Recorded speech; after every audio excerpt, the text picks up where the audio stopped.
মুসা আলাইহিস সালাম একদিন আল্লাহর দরবারে আরজি করলেন, আল্লাহ আমার জামানায় সবচেয়ে ভালো উম্মত কে? সবচেয়ে ভালো উম্মত তোমার কাছে পছন্দ। আল্লাহ বলতেছেন, এ মুসা, ওই যে আপনার যে ঝাড়ু দিচ্ছে, আপনার খেদমত করছে, সবচেয়ে দামি উম্মত, সবচেয়ে বেশি পছন্দ করি তাকে আমি। বলতেছে এই যে খেদমত করে খাদেম সে?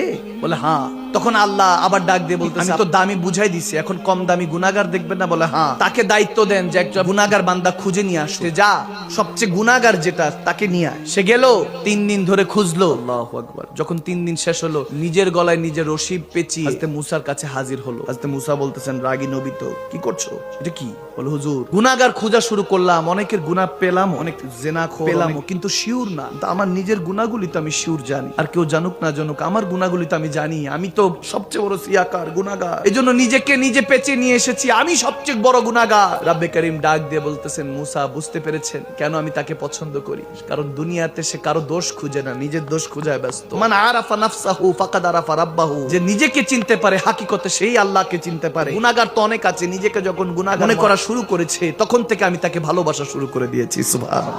চোখের পানি এক ফোঁটা নিয়ে রব্বে করিমের কাছে হাজিরা দিবেন, পিছনের সমস্ত গুনাহ খাতা আল্লাহ মাফ করে দিবেন। সুবহানাল্লাহ।